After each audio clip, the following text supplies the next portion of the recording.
রাস্তার মধ্যভাগে জ্বলছে আগুন, উঠছে কালো ধোঁয়া। এই দৃশ্য ইসরায়েলের দখলকৃত জেরুজালেমের। সম্প্রতি ৮ আগস্ট ইসরায়েল প্রধানমন্ত্রী নেতানিয়াহু গাজা উপত্যকা দখলের ঘোষণা দিলে দেশটির সাধারণ জনতা এভাবেই প্রতিবাদ শুরু করেন।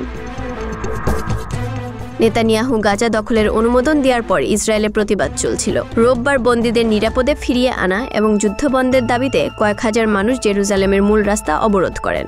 এতে পুলিশের সঙ্গে বিক্ষোভকারীদের সংঘর্ষ হয় এবং বল প্রয়োগে তাদের ছত্রভঙ্গ করে। ইসরায়েলের পশ্চিম তীরে অবস্থিত তেল আবিবের সামরিক সদর দপ্তরের সামনেও বিক্ষোভকারীরা ভিড় জমায়। এ সময় বন্দীদের সাথে একতা প্রকাশ করতে তারা হাতে হলুদ ছাতা ও পতাকা নিয়ে উপস্থিত।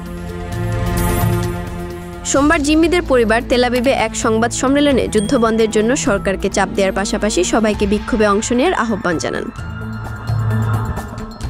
গত সপ্তাহে আমরা সবাই সিদ্ধান্ত নিয়েছিলাম এই যুদ্ধবন্ধের জন্য সবাইকে একত্রিত হতে হবে। আমাদের একটাই দাবি, দয়া করে জিম্মিদের ফিরিয়ে আনুন এবং যুদ্ধ বন্ধ করুন। আমরা আমাদের বন্দী সদস্যদের নিয়ে অনেক চিন্তিত।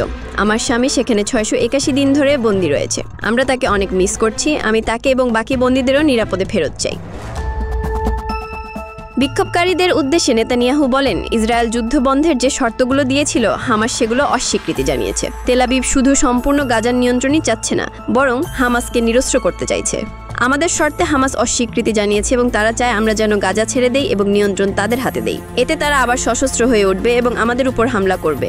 আর যারা হামাসকে হারানো ছাড়াই যুদ্ধবিরতির জন্য আন্দোলন করছে তারা চাইছে হামাসকে আরও শক্তিশালী করতে, জিম্মিদের ফিরিয়ে আনতে বিলম্বিত করছে এবং 7 অক্টোবরের ভয়াবহ ঘটনার পুনরাবৃত্তি চাইছে। আমরা যদি চাই আমাদের জিম্মিদের নিরাপদে ফিরিয়ে আনবো এবং ভবিষ্যতে আর কোনো শঙ্কায় থাকবো না, তাহলে হামাসকে দ্রুত পরাজিত করতে হবে। গাজা যুদ্ধ শুরু হয় হামাস দক্ষিণ ইসরায়েলে হামলা চালালে, যেখানে 1200 জন নিহত হন এবং 251 জনকে জিম্মি করা হয়। শনিবার ইসরায়েল জানায় উত্তর গাজা দখলের জন্য তারা নতুন অভিযানের পরিকল্পনা করছে, যেখানে 12 লাখ মানুষের বসতি রয়েছে।